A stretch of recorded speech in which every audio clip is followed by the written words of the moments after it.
Tendance, rendez-vous, business, spectacle, expo, resto, tout ce qui fait vibrer la capitale est dans Paris est à vous et ce qui va animer la porte de Versailles d'ici 2 jours, c'est le salon du tourisme et à l'intérieur du salon du tourisme, l'une des questions qui va animer le secteur, c'est la question de l'hébergement touristique, notamment à Paris. L'offre hôtelière est-elle véritablement suffisante? La location de meublés doit-elle être strictement encadrée? L'hébergement chez l'habitant s'interroge sur son avenir, c'est ce que nous allons voir avec mes invités. Didier Arinaud, bonjour, vous êtes le directeur de ProTourisme. Jean-Marc Blanquet-Dorx, bonjour. Bonjour. Vous êtes le président général de l'UMIH, Union des métiers de l'hôtellerie, principale syndicale de l'hôtellerie. Île-de-France. Île-de-France, bien entendu. François Navarro, bonjour, directeur général du comité régional du tourisme Paris-Île-de-France. Et Nicolas Ferrari, bonjour. Bonjour. Vous êtes le directeur France d'Airbnb, site de location de meublés entre particuliers en France. Là, pour l'occasion. On a eu les chiffres dernièrement, on a dit, tout le monde a dit ouf, 32,3 millions d'arrivées hôtelières à Paris, 15,5 millions de visiteurs qui viennent de l'étranger. Les chiffres sont plutôt bons, François Navarro, en tout cas vous félicitez, j'imagine.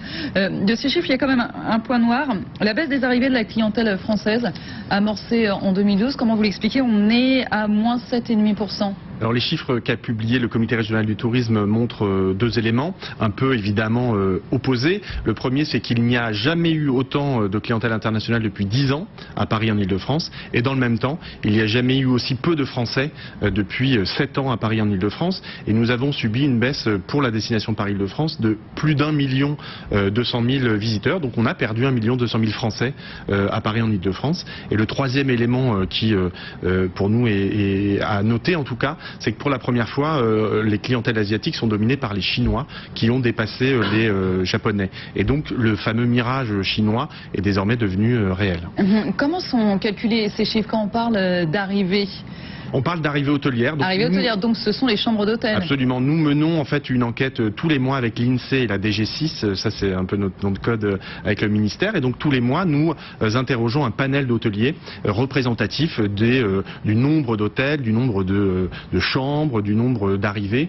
Et à la fin de l'année, nous compilons ces chiffres pour avoir le bilan de l'année. Mais c'est évidemment des arrivées hôtelières. Important. C'est uniquement le logement en hôtel. Absolument. Là, c'est peut-être important. Didier Arinaud, on sait que les choses évoluent et changent vite. Vous le voyez régulièrement avec votre cabinet ProTourisme. Est-ce que vous pensez aujourd'hui que ces chiffres, quand on prend les arrivées hôtelières, sont encore représentatifs dans une ville? Ah oui, en tout cas pour Paris-Île-de-France, indéniablement, puisque les arrivées hôtelières et compte tenu du panel, ces chiffres sont tout à fait fiables. Ils sont d'ailleurs révélateurs à la fois d'une progression des clientèles étrangères, ça veut dire une appétence pour la France, mais surtout pour Paris et quelques grands spots touristiques, des clientèles étrangères, et notamment les clientèles à fort revenu. Et puis en face de ça, une France qui régresse, avec des Français qui partent moins en vacances. D'ailleurs, les chiffres sont imparables. Quand on voit moins 7,5% d'arrivée des clientèles françaises, on peut d'ailleurs se poser la question, comment se fait-il que pendant des mois, le ministère du Tourisme a nié la baisse des départs en vacances des Français, alors qu'on sait pertinemment que non seulement à Paris, mais aussi sur l'ensemble de l'Hexagone, ce sont les clientèles étrangères qui ont servi d'airbag à la diminution de la venue des clientèles françaises. Mais pourquoi? Parce que Paris est trop cher?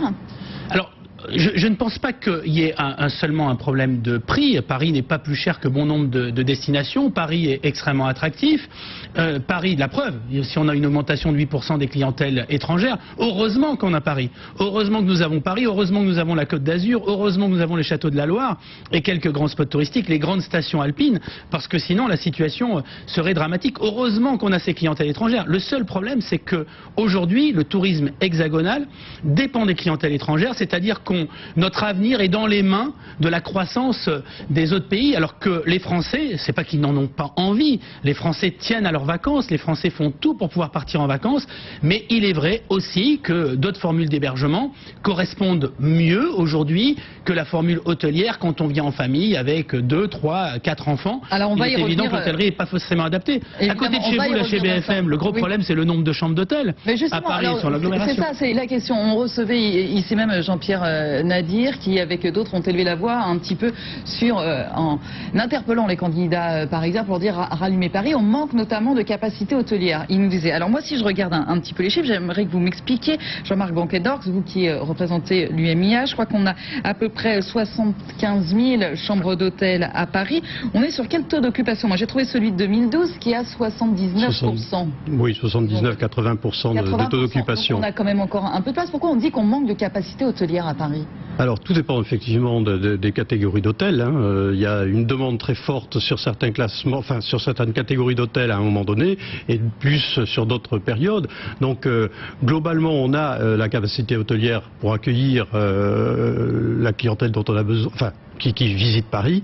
Cependant, bon, il ne nous aura pas échappé que en 2012, il y a eu un nouveau classement qui est intervenu, le 27 juillet 2012, que beaucoup d'établissements se sont mis aux normes et continuent à se mettre aux normes parce qu'il y a des efforts qui sont faits. Il ne faut pas oublier non plus que la première destination de l'Île-de-France, c'est Disney, sur laquelle nous n'avons pas beaucoup d'actions ni de possibilités je dirais, de gestion commune du parc hôtelier, puisque eux, par définition, leur clientèle vient pour Disney, ne vient pas pour la région parisienne. C'est ce que nous regrettons avec le Conseil régional du tourisme. Toute la Seine-et-Marne qui voit visiter Disney pour près de 14 millions de visiteurs par an, on regrette qu'ils ne viennent pas un peu plus rayonner autour du pôle. Pour revenir à la capacité hôtelière parisienne, selon vous, il y a ce qu'il faut où il n'y a pas assez encore de chambres? Selon l'INSEE, les besoins à l'horizon 2020 seraient de 20 à 30 000 chambres supplémentaires pour la France, dont 7 000 pour Paris. Tant mieux si c'est le cas à l'horizon 2020. Aujourd'hui, je pense que le parc a besoin d'être rénové, d'avoir des investissements pour amener certains hôtels à des niveaux de catégorie internationale. Beaucoup d'hôtels ont commis l'erreur de rester dans les classements anciens de 3 et 4 étoiles qui sont inflaté par le nouveau classement et qui fait que aujourd'hui Paris a beaucoup de 2 étoiles qui auraient dû passer en 3 étoiles, comme les Ibis sont passés en 3 étoiles, les Novotel et Mercure sont passés en 4 étoiles. Donc ce problème du classement joue beaucoup dans la capacité d'accueil qui est visitée par la clientèle étrangère, car la clientèle étrangère s'attache davantage aux étoiles qu'à la marque. Donc l'enseigne pour le groupement des nationales des chaînes reconnaît que leur taux d'occupation a moins baissé que les hôteliers indépendants. Ça, c'est une constatation. François Navarro, c'est aussi une réflexion que vous faites. On manque de capacité hôtelière à Paris? Oui, alors pour nous, Paris n'est pas le bon échelon. C'est la région Île-de-France. Ça n'a plus de sens aujourd'hui de parler de Paris, puisqu'on évoquait Disney qui est en dehors de Paris. Aujourd'hui, il y a 150 000 chambres à Paris en Île-de-France et on estime qu'il manque 20 000 chambres et qu'il faut en construire 20 000 d'ici à 10 ans. Et donc effectivement, plutôt en grande couronne, plutôt qu'à Paris, parce qu'il n'y a plus de foncier, on n'a plus de quoi construire des hôtels. Et notre objectif, c'est évidemment d'irriguer la destination pour qu'ils quittent Paris après l'avoir visité et pour aller en Île-de-France. Mais évidemment, il faut construire, il faut investir, et ça, c'est un vrai enjeu pour la destination. Alors Didier Arinaud, vous vouliez réagir? Oui, on dit qu'il n'y a pas de foncier, mais c'est une question de priorité. Juste à côté de vos locaux, il y avait un hôtel qui faisait 600 chambres. Aujourd'hui, on n'a pas du tout anticipé. Il y a un certain nombre de... L'ancien Pullman. Aujourd'hui, il y a des zones dans lesquelles... Alors, on n'est pas forcément à Paris, mais très proche de Paris, notamment dans le Val-de-Marne, sur Seine-Amont. Il y a des terrains, il y aurait de quoi faire des projets tout à fait innovants avec... Qu'est-ce qui manque alors? Ce qui manque, c'est d'abord une volonté, un travail au-delà des grands discours. À un moment donné, il faut qu'on passe à l'action. Il y en a assez des discours politiques en disant il manque des chambres d'hôtel sans rien faire pour résoudre le problème. Moi, des emplacements, je peux vous en donner, je peux en trouver, je peux vous indiquer où on peut le faire. Nous avons fait des études là-dessus. Qui manque, c'est une impulsion politique qui manque ou ce sont les investisseurs? Bien sûr, si on veut faire du tourisme une priorité et de l'emploi, notre pays peut créer énormément d'emplois dans le secteur du tourisme. Encore faut-il qu'on passe des discours à la réalité, à la volonté. On en a besoin d'hébergement haut de gamme. on a besoin aussi d'hébergements d'entrée de gamme, on a besoin d'hébergements pour les jeunes et on a la capacité de créer. Vous savez ce qui a été fait à Disney, hein, faut pas. Alors, les groupes privés l'ont bien fait avec un projet, donc c'est Disney, très bien. Mais on peut réinventer une hôtellerie à proximité de Paris, répondant aux attentes des clientèles et qui génère de l'emploi et des retombées économiques. Alors, ce que vous disiez pour les jeunes, on sait qu'il y a eu pas mal de nouveautés dans les auberges de jeunesse, par exemple à Paris qui se renouvellent. Aujourd'hui, il y a une vraie possibilité aujourd'hui, une vraie avancée sur ce côté-là. Et puis évidemment, il y a tous ces logements chez l'habitant. Et là, je vais me tourner vers vous, Nicolas Ferrari, directeur France d'Airbnb. Effectivement, vous en parliez tout à l'heure, Didier Arrino, c'est là-dedans que se sont engouffrés pas mal de tourisme. La France est la première destination pour Airbnb, donc la location... Même première en Europe et deuxième dans le monde. Première en Europe, la location de meublés entre particuliers. Il y a quoi aujourd'hui, 15 000 annonces à Paris? On a 20 000 annonces aujourd'hui à Paris. Donc pareil, Grand Paris, hein. Oui, alors voilà, Grand Paris. Alors oui. On peut pas comparer avec le nombre de chambres d'hôtel puisque par définition, nos annonces en grande partie sont des résidences principales. Plus de 80% de nos hébergeurs louent une résidence principale et donc les annonces, enfin les hébergements ne sont pas disponibles 100% du temps. Alors, séjour de 5,2 nuits en moyenne. Exactement. Chez vous, 2,3 pour les chambres d'hôtel. Est-ce que vous avez l'impression finalement que votre offre a été proposée pour remplacer, en tout cas pour permettre justement aux familles, par exemple, ou aux gens qui voulaient rester de plus longue durée et qui ne voulaient pas descendre à l'hôtel? Pour remplacer, clairement non. C'est vraiment une offre complémentaire. On le voit dans le chiffre que vous venez de donner. On n'est pas sur le même type de pratique touristique. Et puis c'est également une offre complémentaire par rapport à tout ce qu'on vient de dire depuis le début, un manque en termes de capacité d'accueil. Le chiffre que donnait Monsieur à ma gauche tout à l'heure de 20 000 chambres nécessaires à horizon 10 ans. Je crois dans la même étude, il était dit que même si tous les projets aboutissaient, on n'aurait que 5 000 chambres qui seraient construites sur ce même horizon. Donc il y a vraiment un manque aujourd'hui d'offres et de capacité d'accueil touristique sur une ville comme Paris. Et donc effectivement, notre offre Airbnb vient combler ce manque, donner une capacité d'accueil supplémentaire à la ville de Paris et puis surtout permettre à des gens de voyager différemment. Alors pour le tarif, par exemple, si on prend une nuit, les prix vont de quoi, de 30 à 150 euros? Il y a vraiment tous les prix parce que c'est l'hébergeur qui choisit de fixer son prix totalement librement. Donc vous avez sur notre site des chambres chez l'habitant à quelques dizaines d'euros, des appartements à 80, 100, 150 euros la nuit, et puis des biens un peu plus exceptionnels qui peuvent monter à plusieurs centaines, voire 1000 euros. Donc quel est l'intérêt finalement, à part effectivement on reprend le cas d'une famille où effectivement c'est un peu plus compliqué, ça va être forcément un petit peu plus cher, de descendre donc dans un meublé chez un particulier à Paris ou en Ile-de-France? Nous, on voit deux intérêts principaux dans l'utilisation des utilisateurs Airbnb. Il y a un intérêt effectivement économique. Surtout, il y a un intérêt en fait de vaste choix à tous les prix. Donc, vous trouvez encore une fois la chambre à quelques dizaines d'euros jusqu'à des biens exceptionnels. Ça, c'est la première chose. Et le deuxième intérêt, c'est une expérience qui est différente. Le fait de vivre comme un local. Même si vous ne louez pas une chambre et que la personne chez qui vous séjournez n'est pas présente, en général, il vous donne ses conseils personnalisés, les restaurants dans lesquels vous pouvez séjourner dans le quartier, peut-être des sorties touristiques en dehors des sentiers battus. Et donc vous avez vraiment une expérience qui est totalement différente. D'insider, comme on dit finalement. Jean-Marc Banquet-Dorx, à l'UMIA, j'imagine qu'on n'apprécie pas forcément cette concurrence. Il faudrait avoir un véritable discours à ce niveau-là, savoir si c'est vraiment des particuliers qui sont à louer leur résidence principale ou bien si ce sont des vrais professionnels de l'hébergement qui, déguisés, se mettent à concurrencer directement l'hôtellerie. Nous avons demandé, la loi Allure commence à permettre d'avoir une meilleure vision des choses. Oui, la loi Duflot a encadré un petit peu tout ça. Absolument, et il est temps que la réglementation commence à encadrer un peu tout ce qui se passe par le biais finalement du commerce de l'Internet, parce que s'il n'y avait pas Internet, ce genre de commerce ne se développerait pas aussi facilement. Donc il y a une réglementation que l'on réclame pour que on mette un peu tout le monde sur les mêmes critères, les mêmes diapasons, que ce soit au niveau du social, que ce soit au niveau du fiscal. Il est temps, si vous voulez, que les cartes soient distribuées de la même façon. Oui, c'est vrai que les chambres d'hôtes aussi montent au créneau. Effectivement, il y a une baisse de création des chambres d'hôtes pour effectivement davantage de location de particulier à particulier. Nicolas Ferrari. Oui, je vais juste réagir. Effectivement, là, on est Airbnb, c'est un système et une pratique touristique qui sont totalement nouveaux. Donc il y a effectivement un besoin d'encadrer ces pratiques. On est tout à fait d'accord là-dessus. Et en fait, la loi Duflot effectivement a fait un énorme pas en avant. Il faut une autorisation aujourd'hui. Alors en fait, ce qu'a permis la loi Duflot, c'est de rentrer dans le détail de la pratique de cette location courte durée, et notamment de faire la différence. Et là, je parle que de Paris, de faire la différence entre la résidence principale et la résidence secondaire.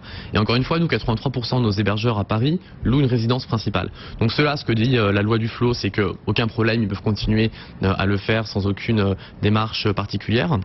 Et ensuite, pour des personnes donc, qui louent leur résidence secondaire, la loi leur demande de faire une demande de changement d'usage auprès de la mairie. Donc la démarche de clarifier cette pratique d'un point de vue légal, pour moi, a été faite. Et c'est vrai que la mairie commence à faire tomber les amendes. Il y a les inspecteurs se multiplient pour vérifier tout ceci. Alors vous n'êtes pas tout seul sur le créneau, même si vous êtes un petit peu le plus gros. Il y a aussi Austrip, Bedi Casa, il y en a d'autres, Wimdu par exemple, avec lesquels on peut louer des chambres. Mais finalement, François Navarro, c'est un petit peu inévitable. Comme vous disiez tout à l'heure, il manque des chambres d'hôtel, il y a de nouveaux voyages par exemple en famille, il y a des jeunes, etc. qui ont envie de voyager. L'économie du partage, à un moment, elle permet de pallier un manque. Oui, évidemment, on est dans une situation économique compliquée, donc ça, il faut aussi l'intégrer. Il faut aussi intégrer que Paris et l'Île-de-France, c'est pas une destination de famille ou de jeunes, j'allais dire spontanément. On est une destination de court séjour urbain, donc les gens en moyenne viennent à Paris et en Île-de-France 2,2 jours. Donc c'est très court. Et donc pour ces publics un peu particuliers que sont les familles, que sont les jeunes, et qui ont envie de vivre le Paris des Parisiens aussi parfois, effectivement pour moi c'est une offre complémentaire. Alors je comprends et je partage les questions fiscales, les questions législatives et qui sont en train d'être discutées et réglées.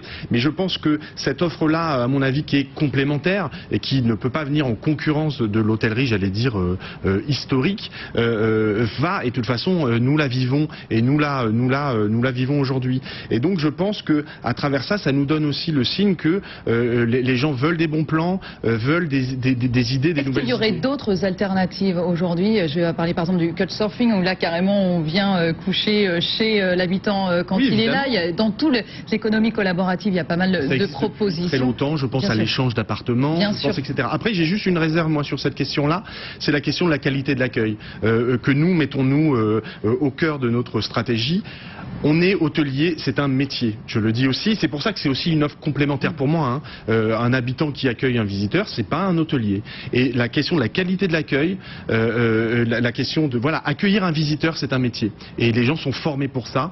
Et pour moi, c'est pour ça que tout ça est pour moi très complémentaire. Didier Arinaud. Je pense qu'il y a une vraie complémentarité. On peut très bien venir en couple sur un court séjour et privilégier l'hôtel. On peut aussi venir sur des périodes plus longues et avoir envie de vivre la vie des Parisiens, où l'exemple typique, c'est une famille qui arrive avec 2 enfants.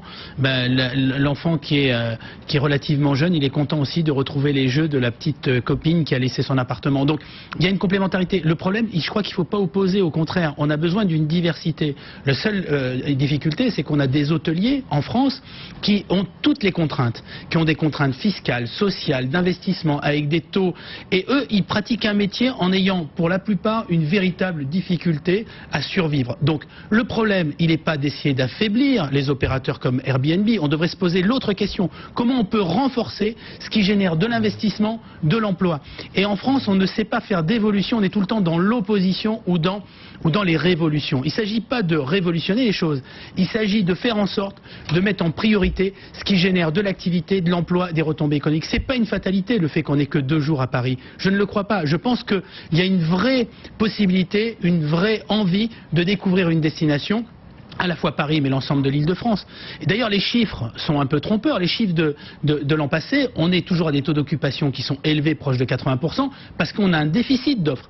Mais ces chiffres, ils sont un peu en trompe-l'œil, parce que quand on regarde bien, il y a des zones, et notamment en Île-de-France, qui sont plutôt en diminution. On a 2 zones qui se maintiennent. On a Paris, on a une zone qui progresse, c'est la Défense. Mais sinon, on voit le retournement de tendance avec légère diminution des taux d'occupation et diminution des prix moyens. Et l'autre difficulté, c'est l'intermédiation. Aujourd'hui, il est plus facile d'être intermédiaire, d'avoir un outil Internet et de récupérer une grande partie de la valeur ajoutée, alors que celui qui produit, qui est véritablement le créateur de l'emploi, lui, il a beaucoup de mal à s'en sortir. On le voit avec l'intermédiation. Quand vous pensez qu'un site en particulier, que je ne vais pas citer, génère à lui tout seul 3% du chiffre d'affaires de l'hôtellerie française, et avec aussi une interrogation. C'est que ce chiffre d'affaires, Booking, avec des ressources qui partent à l'étranger, qui ne sont pas véritablement génératrices d'emplois. Okay. Donc c'est là le cœur du problème, c'est-à-dire renforcer ceux qui créent de l'emploi, ceux qui investissent, ceux qui ont fait un vrai métier, sans forcément affaiblir les autres, mais en tenant compte de cet équilibre. Alors juste très rapidement, pour terminer, François Navarro, il y a aussi une question, quand même, on parlait de ces propositions, ces alternatives d'hébergement, mais c'est vrai qu'on a aussi d'autres chiffres sur la vacance finalement de ces résidences secondaires, voire occasionnelles, achetées par des étrangers notamment, et qui font parfois de certains quartiers parisiens des quartiers qui deviennent un peu des quartiers muséals, si j'ose dire. Mais pour être très clair, évidemment, ça pèse sur le logement pour les Parisiens en premier, évidemment.